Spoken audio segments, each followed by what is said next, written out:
The trial of comedian and actor Bill Cosby got underway in Pennsylvania today. Cosby, who is now 79, has been accused by more than 40 women of sexual assault over the course of decades. His legacy has been under heavy attack in recent years. But the charges are old, and in many cases, the statute of limitations has run out. The Pennsylvania trial is the only one to go to criminal court. If convicted, Cosby could face prison time. William Brangham has the story. This case dates back to 2004 when Cosby is alleged to have assaulted Andrea Constant, who was then an employee at Temple University's basketball program. Prosecutors say Cosby drugged and assaulted Constant at his home. Cosby has said he had a consensual extramarital relationship with her and has denied all the allegations of assault by numerous other women.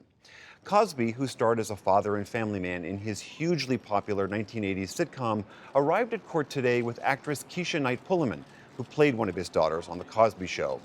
Mary Claire Dale of the Associated Press has long been covering the case against Cosby. She filed the motion that an unsealed and older deposition that Cosby gave in a civil suit that's now a key piece of evidence in this trial. She joins me now from outside the courthouse in Norristown, Pennsylvania.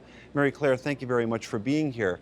I wonder if you could just tell us, first off, from the prosecution's stance and opening statements today, lay out the case that they laid out against Cosby today.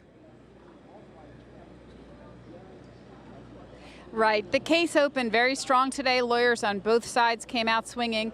The prosecution started by talking about the key issues in the case: drugs, sex, and the issue of consent. They said that the accuser in this case, Andrea Constant, could not have given consent in the case, given that Cosby, by his own words in his own deposition, acknowledges giving her 3 blue pills before he went with her on a couch and molested her, in her words. Of course, he says that they had consensual sex acts on the couch that night, but the prosecution says that she was frozen, paralyzed by the pills he gave her, unable to stop him, resist, refuse, or give consent. And from the opening statements on Cosby's defense, what's the sense of how they're going to try to rebut these allegations? They're pointing out discrepancies in the women's various statements over time, saying that the details have changed, the dates have changed. In fact, for example, in the Constant statement to police, she initially recalled the incident occurring in March of 2004, but later told investigators it was January of 2004. So they're pointing out, time discrepancies, other details, and they're saying that both women had consensual relationships with Cosby. They said that Cosby and Andrea Constant had a romantic relationship that spanned at least several evenings, that she had gone to the casino in Connecticut with him on one trip, had been with him on several nights for various social occasions, and again, that it was a romantic, consensual situation. Again, the prosecution is saying that there's no way she can give consent after having taken these pills. Andrea Constant's case is obviously echoed by dozens of other women who have said over the years that Bill Cosby did similar acts to them. I understand that the first witness today was one of those other women. Can you tell us what she testified to today? Yeah, the first witness called by prosecutors was the what we call a prior bad act accuser.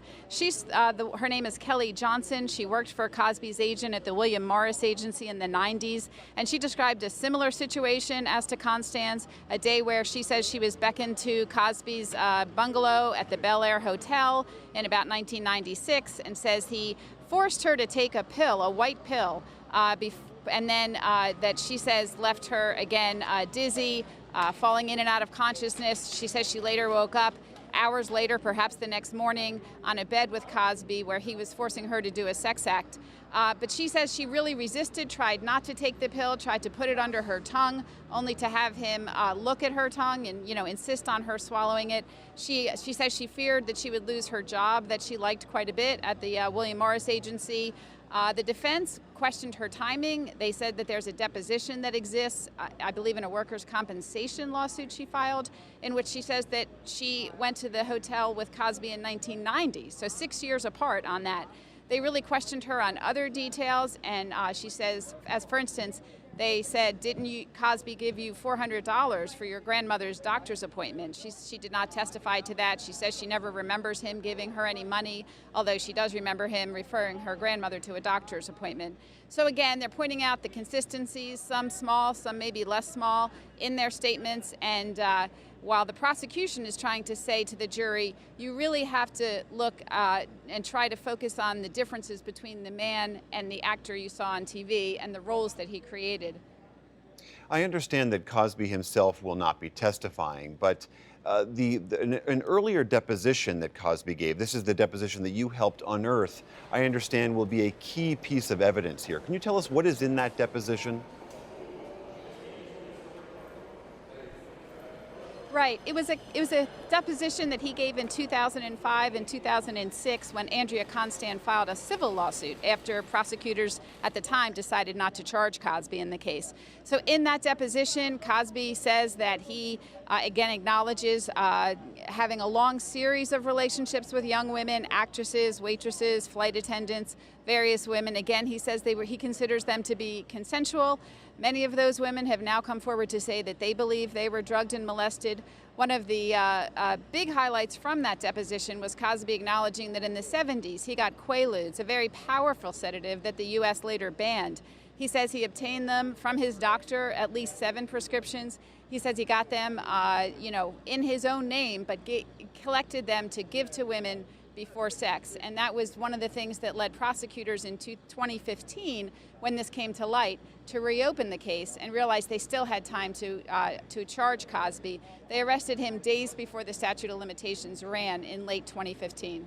All right, Mary Claire Dale of the Associated Press, thanks so much.